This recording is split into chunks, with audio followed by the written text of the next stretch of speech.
আমার প্রিয় ছাত্রছাত্রী, তোমরা আশা করি ভালো আছো। আজকে তোমাদেরকে যে সাবজেক্টটা পড়ানো হচ্ছে বা যে চ্যাপ্টারটা পড়ানো হবে সেটা হচ্ছে ক্লাস 7-এর অঙ্কের সূচকের ধারণা। সূচকের ধারণা বা ইন্ডিসেস, এটা তোমাদের খুবই পরবর্তী যে সমস্ত চ্যাপ্টারগুলো আছে সেগুলোতে পড়ার জন্য বা সেগুলোকে বোঝার জন্য এই চ্যাপ্টারটা কিন্তু অনেকটাই সাহায্য করবে। এবং এই চ্যাপ্টারটা যদি ভালো করে থাকো, তাহলে এর পরবর্তীকালে যে সমস্তগুলো পরবর্তী ক্লাসে যে সমস্ত অ্যালজেব্রার চ্যাপ্টারগুলো আছে সেগুলো তোমাদের বুঝতে সুবিধা। তাহলে আজকে শুরু করা যাক সূচকের ধারণা। আচ্ছা, তোমরা জানো এগুলো যে ধরো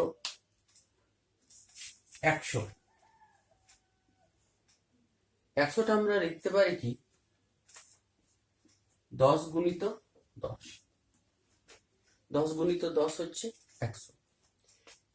তাহলে এইটাকে কি করা যাচ্ছে, 10-এর কি বলি আমরা বর্গ। দুটো যদি 10 থাকে তার গুণ করলে সেটাকে আমরা বলছি বর্গ। আবার এখানে যদি 1000 থাকে বা আমরা যদি 3টে 10 গুণ করি, 1000 মানে কি 10 গুণিত 10 গুণিত 10। 3টে 10 গুণ করলে তো আমরা 1000 পাবো। 3টে 10 গুণ, এটাকে আমরা কি বলতে পারি 10 তার কিউব। এটা হচ্ছে ঘন নির্ণয়। আমি যদি এখানে 10,000 দেখি তখন আমি কি লিখবো, তখন লিখবো 4টা 10। 10 গুণিত 10 গুণিত এই 4টা 10-এর গুণফল হচ্ছে কত, 10,000। তাহলে আমরা এখানে লিখছি 10⁴। এখানে তোমাদেরকে মনে রাখতে হবে এই যে 10⁴, এই 10টাকে বলা হচ্ছে নিধান।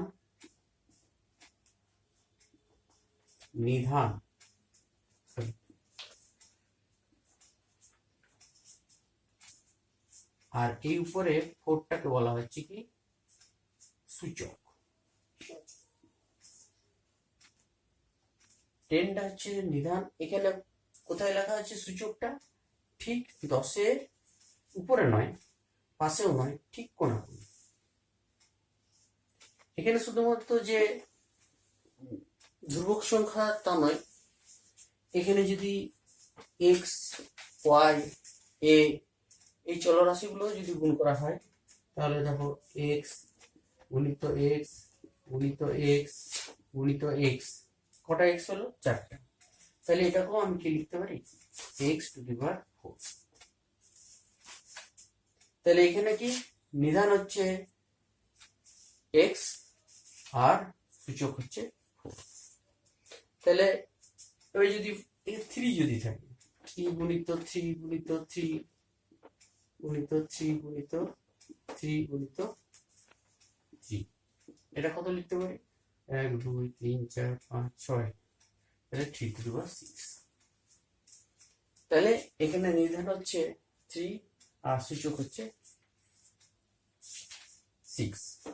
তাহলে দেখো এখানে আমরা যেটা আবার বলছি যে এখানে যেহেতু 10 একের পেছনে 4টা শূন্য ছিল, সেই জন্য কথা হচ্ছিল x⁴। এখানে যদি একের পিছনে 1 2 3 4 5 6 7 8 8টা থাকে, তখন কি লিখবো 10⁵। তাহলে এত বড় সংখ্যাটা আমরা খুব অল্প জায়গার মধ্যে আমরা লিখতে পারছি। 10⁸ মানে হচ্ছে একের পরে 8টা শূন্য। তাহলে এই হলো। এরপরে আমরা কিছু কিছু সূচকের সূত্রগুলো আছে, সেই সূত্রগুলো আমরা উদাহরণের সাহায্যে ব্যাখ্যা করব বা উদাহরণের সাহায্যে আমরা দেখব। 1 নম্বর সূত্রটা দেখো। 1 নম্বর সূত্রটা হচ্ছে a to the power M গুণিত এ টু দি পাওয়ার এন সমান হচ্ছে a to the power m plus n. এখানে a to the power M গুণিত এ টু দি পাওয়ার এন হচ্ছে a to the power m plus n. এটা এখানে তোমাদেরকে মনে রাখতে হবে, নিধানটা কিন্তু এখানে যত আছে এখানেও কিন্তু নিধানটা কিন্তু সেম থাকতে হবে। সূচকগুলো আলাদা বা পাওয়ার গুলো আলাদা থাকলেও কোনো ক্ষতি নেই। তাহলে নিধানটা যেহেতু এক্স আছে সেই মতো এখানে থেকে একটা রেজাল্ট পেলে 2 to the power 7 into 2 to the power 3 যদি হয় তাহলে আমি কি লিখতে পারি? তাহলে দেখো এখানে 2 টু দি পাওয়ার কত হতে হবে? 7 প্লাস 3 মানে হচ্ছে 2 এর পাওয়ারে 10। তাহলে এখানে যেহেতু এটা কি করে পাওয়া যাচ্ছে তোমরা যদি দেখো 2 টু দি পাওয়ার 7 মানে হচ্ছে কটা? 2 2 গুণিত 2 গুণিত 2 গুণিত 2 2 গুণিত 2 গুণিত 2 আর এখানে 2 গুণিত 2 গুণিত 2 তাহলে কত হচ্ছে 1 2 3 4 5 6 7 8 9 10। সেই জন্য আমরা 2 টু দি পাওয়ার 10 দিচ্ছি। তো এখানে আমাদের সূত্রটা যেহেতু আমরা জেনে যাচ্ছি তখন আর কিন্তু এত কিছু গুণ করার দরকার হবে না, আর গুণ করতে দরকার না, আমরা ডাইরেক্ট লিখে দেবো কত?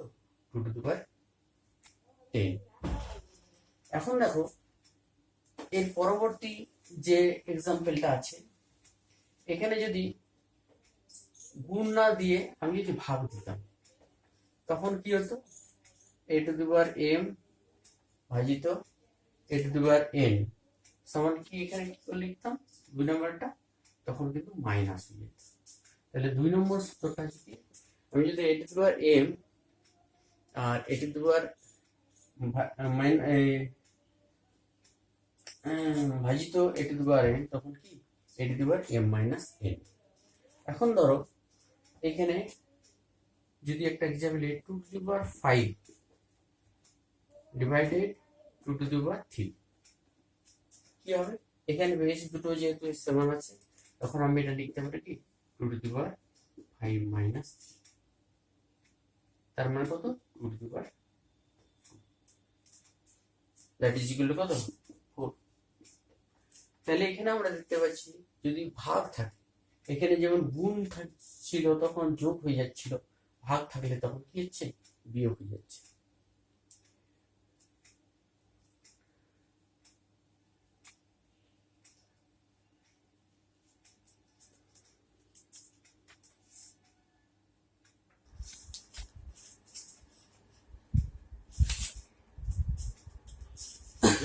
তাহলে দেখো, তাহলে আমরা 2 নম্বর সূত্রটা পেলাম, সেটা হচ্ছে কি a to the power M ভাজিত a to the power n সমান a to the power m minus. এরপর আমরা যেটা করব সেটা হচ্ছে 3 নম্বর সূত্র। 3 নম্বর সূত্রটা কি করে এটা থেকে পাওয়া যাচ্ছে? তুমি যদি মনে করো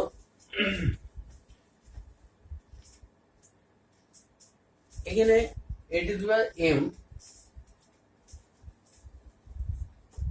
এ টু দি পাওয়ার এম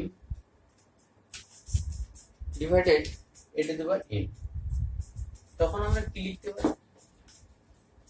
তো এটাকে আমি লিখতে পারি a to the power m by a to the power লিখতে পারি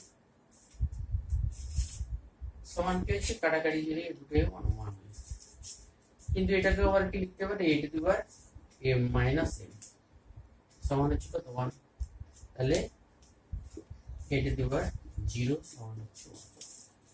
তাহলে এ টু দি পাওয়ার 0 সমান হয়েছে, যখন যেমন পাওয়া গেল এ টু দি পাওয়ার 0 সমান 1, তেমনি এখানে x টু দি পাওয়ার যদি 0 হতো সেটাও কিন্তু আমরা 1। 2 টু দি পাওয়ার যদি 0 হয় সেটা কিন্তু সূচক যদি 0 হয় যে কোনো সংখ্যা, সে চলরাশি হোক বা ধ্রুবক সংখ্যা হোক, সেখানে কিন্তু মানটা সবসময় 1। যে কোনো সংখ্যা 0 পাওয়ার যদি হয় বা সূচকটা যদি 0 হয়ে যায় তাহলে আমরা কি হয়ে যাচ্ছে?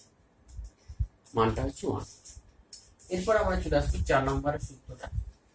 এই 4 নম্বরের সূত্রটা দেখো, এটা আমাদের পরবর্তী চ্যাপ্টারগুলোতে বেশি পরিমাণে কাজে লাগবে, যখন আমরা বর্গ নির্ণয় করব কিংবা অন্য কিছু কোন সংখ্যার বর্গ নির্ণয় কিংবা ঘন নির্ণয় করার ক্ষেত্রে আমরা এটা কাজে লাগাবো। ক্লাস 8 যখন তোমরা ঘন নির্ণয় করবে তখন সেটা কিন্তু কাজে লাগবে। তাহলে এখানে যেটা a two the power m গুণিত b two the power n যদি থাকে, যদি m দুটোই পাওয়ারটাই যদি দুটোই m থাকে, মানে a two the power m into b two the power m, তখন আমি লিখতে পারি a গুণিত b two the power n সমান সমান লিখতে পারি ab টু দি পাওয়ার। এবার দেখি এখানে যদি নির্ধারকগুলো আলাদা থাকে কিন্তু সূচকগুলো যদি একই থাকে, তার মানে হচ্ছে এটাও m এটাও m, তখন কিন্তু কি হয়ে যাবে, তারা একই সূচকের মধ্যে কিন্তু নির্ধারকগুলো গুণফল আকারে লেখা যায়। তাহলে এখানে আমি যদি এখানে 2 টু দি পাওয়ার 5 থাকে ইনটু যদি 3 টু দি পাওয়ার 5 থাকে, তাহলে আমি কি লিখতে পারো, তাহলে এখানে 2 গুণিত 3 টু দি পাওয়ার, মনে হচ্ছে যেমন সূচকটা আলাদা, দুটোর মধ্যে একটা বন্ধনীর মধ্যে চলে এসেছে, তাহলে 3 গুণে 6 টু দি পাওয়ার। ঠিক আছে, এটা শুধুমাত্র দুটো সংখ্যার ক্ষেত্রে না, হয় এটা যদি দুটো একটা চলরাশি একটা সংখ্যা তাও একই হতো। তোমরা ধরো 2 to the power 3 into x to the power 3, তখন কি লিখতে পারতাম 2 into x whole to the power. তাহলে 2 কিউ আর x কিউ সেটা কি 2x তার হোল। অনেক সময় 2 কিউবটা যদি 2 কিউব না যে নাল লেখা থাকে, যদি 8 লেখা থাকে তখন কি,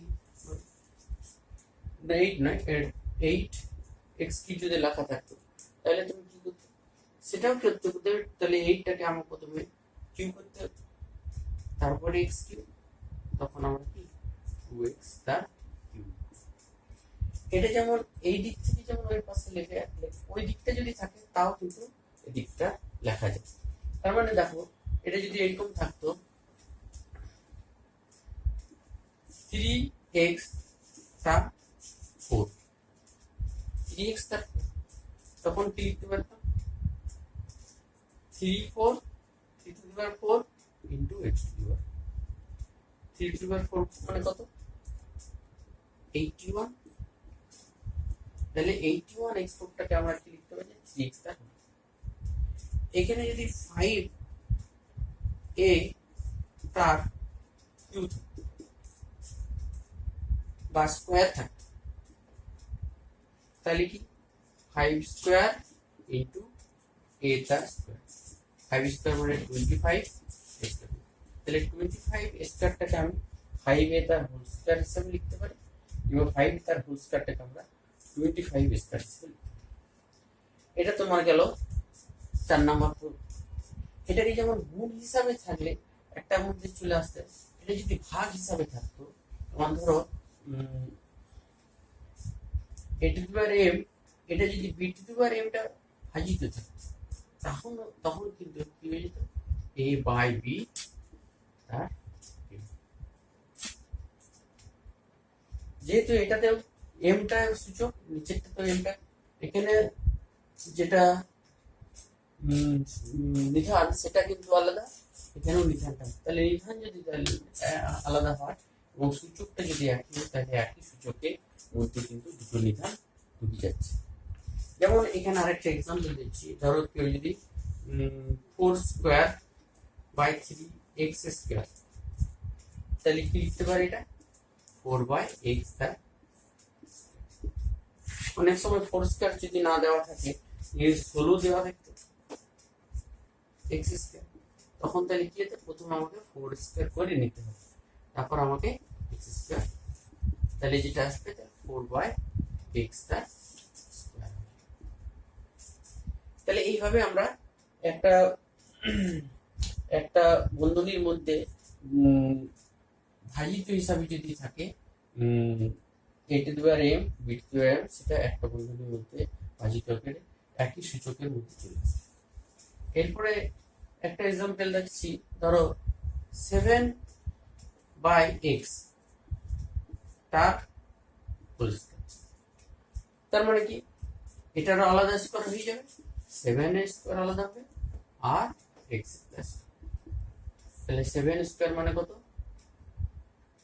49 আর 7 এক্স স্কোয়ার, তাহলে 7/x আমরা কি লিখতে পারছি 49/x।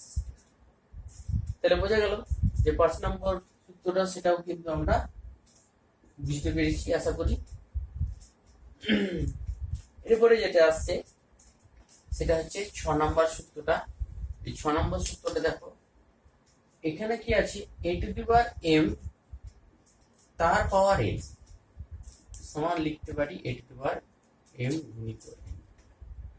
দুটো এক্সাম্পল দিলে বুঝতে পারবে যে ধরো কোনো জায়গায় x এর পাওয়ার স্কোয়ার আছে, তার পাওয়ার করে দিয়েছে 5, তার মানে কত হবে, তার মানে x⁴ কত হবে বলো 2 গুণিত 5 মানে x⁴। তাহলে x⁴টাকে আমরা কি লিখতে পারি x স্কয়ার তার 5টাকে কি লিখে x⁴ হিসাবে। এখানে কি m এর সাথে n টাই গুণ হয়ে যাচ্ছে, পাওয়ারের পাওয়ার, সূচকের উপর আবার সূচক যদি থাকে তখন সেটা কি যে গুণ হয়ে যাচ্ছে। এখানে দেখো, এখানে যে কোনো m আর n যে কোনো সংখ্যা হতে পারে, ভগ্নাংশ সংখ্যা হতে পারে, পূর্ণ সংখ্যা হতে পারে, পজিটিভ সংখ্যা হতে পারে, নেগেটিভ সংখ্যা হতে পারে। তো আমরা শুধুমাত্র এখানে শুধু পজিটিভ সংখ্যা নিয়েই করবো। এখানে দেখো আরো দুইটা এক্সাম্পল দিচ্ছি, যেমন ধরো এটা যদি 3 তার কিউব তার 4, তাহলে বলো তো এর কত, তাহলে 3 গুণিত 4, এটা কত হচ্ছে 3 তাহলে 3 আমি কি লিখতে পারছি, বা 3 কিউব তার 4 সূচকে টাকে আমি তো 3 লিখতে পারছি। এখানে আরেকটা জিনিস, আরেকটা দুইটা এক্সাম্পল দিচ্ছি। ধরো এটা যদি আমি মনে করি a⁴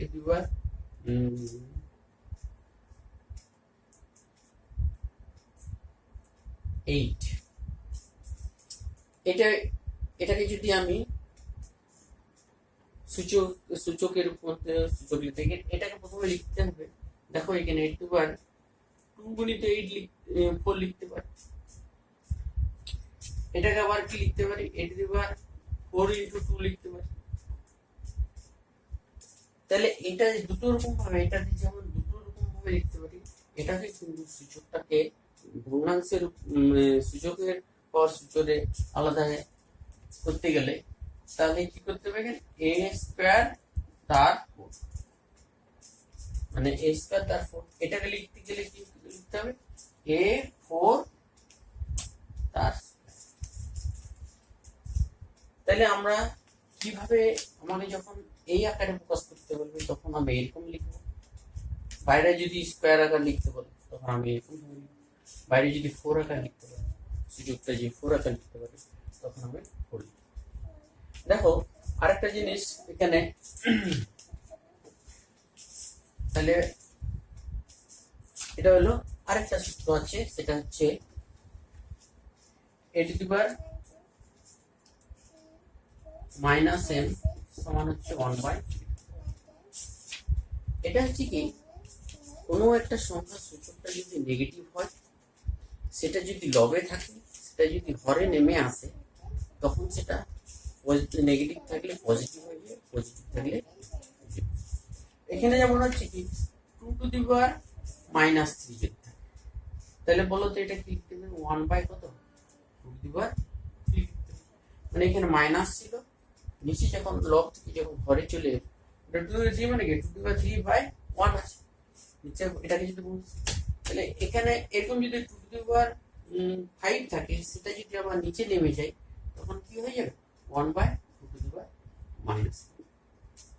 তাহলে পজিটিভ থাকলে সেটা নিচে নেমে গেলে নেগেটিভ হবে, আবার নেগেটিভ থাকলে নিচে নামলে।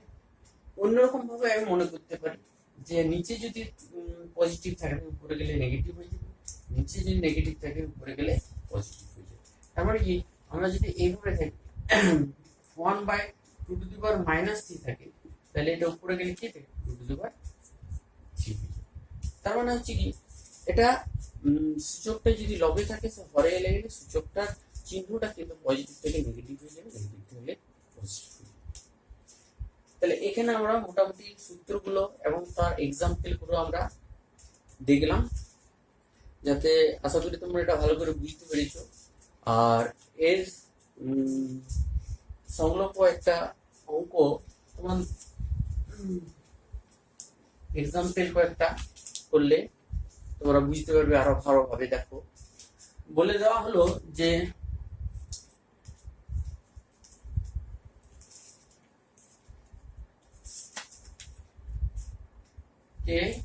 এটাকে সূচকের আকারে প্রকাশ করো। সূচকের আকারে প্রকাশ করতে গেলে তোমার কি করতে হবে? এটাকে সূচকের আকারে প্রকাশ করতে গেলে এখানে কটা শূন্য আছে? 1 2 3 4 5 6 7 8 8। তাহলে এখানে তুমি লিখতে পারো 3 ইন্টু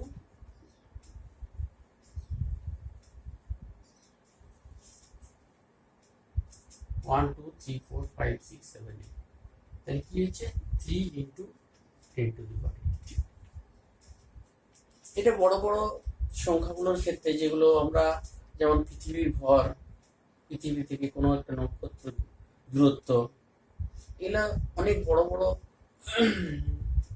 একক হবে, এককগুলো খুব বড় হবে, সেই জন্য এটাকে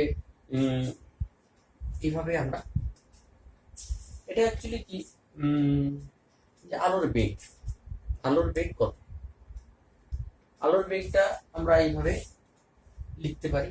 তো আলোর বেগটাকে দেখি, আমরা জানি কি 1,86,000 মাইল, 1,86,000 মাইল। তাহলে 1,86,000 এত মাইল পার সেকেন্ড। তাহলে এখানে আমরা কি লিখতে পারি? 186 into 10 two the power 3।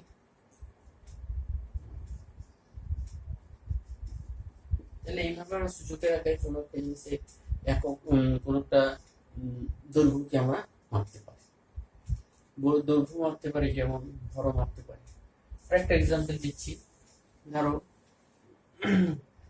3 to the power 5 into 3 to the power 2 whole to the power 6 divided by 9 to the power 4। এটার মান এখানে তোমরা যদি ভালো করে লক্ষ্য করো, এখানে সূচক, এখানে নিধান কত আছে? 3 আছে। এখানে নিধানটা 3 আছে, তার পাওয়ার আছে। এখানে নিধানটা 9 আছে। 9 হলেও কিন্তু 9টা কিন্তু 3 বর্গ, সেই জন্য আমরা 9টাকে 3 সূচকের আকারে লিখে দিতে পারি। তাহলে কি লিখছি দেখো, তাহলে এই 3 টু 5 আছে, সেটা যেমন আছে তেমনই রাখছি, গুণিত এটা দেখো 3 টু পাওয়ার কত লিখতে পারি? 3 6 গুণে 12।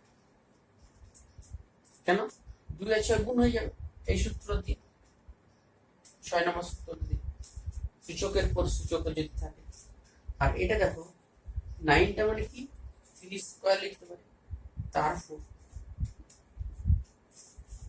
ঠিক আছে, তাহলে এখানে আমরা দেখতে পাচ্ছি যে কি হলো 3 to the power 5 into 3 to the power 12 divide by 3 to the power কত? এখানে 4 গুণ 8। তাহলে আমরা যেটা পাচ্ছি, তাহলে 3 টু দি পাওয়ার সূচকের নিয়মে দুটো গুণ যদি থাকে, তাহলে কত হয়ে যাবে? 5 প্লাস 12 বাই 3 টু দি পাওয়ার 8 সমান হচ্ছে 3 to the power 5 plus 12 minus 8। তার মানে কত হচ্ছে? 12 17 17 থেকে তাহলে দেখতে পাওয়া যাচ্ছে 2 টু দি পাওয়ার কত হচ্ছে? 9 পাওয়া যাচ্ছে। তাহলে এই যে এক্সাম্পলটা, এটা দেখো তুমি যদি ভালো করে লক্ষ্য করো, এই সূত্রটাকেও কভার করেছে, এই সূত্রটাকেও কভার করেছে, এটাকে করেনি, এটাকে এটাকে এটাকে করেছে। তাহলে এই এক্সাম্পলটা সাইজে আমরা 3টা 4টা সূত্রকে আমরা কিভাবে করা হয় সেটা আমরা, এরকম আরো কিছু কিছু বইয়ের মধ্যে তোমাদের এক্সাম্পল আছে, তোমরা ওগুলো করবে। আশা করি তোমরা ওগুলো করতে পারবে এবং এই সূচকের ধারণাটা তোমাদের মধ্যে এরপর যদি না কষো তাহলে কিন্তু যত তোমরা অঙ্কগুলো করবে তত তোমাদের সূত্রগুলো ঝালাই হবে এবং সেগুলো ভালো করে রপ্ত হবে। ঠিক আছে, এই অবধি আজকে থাকুক।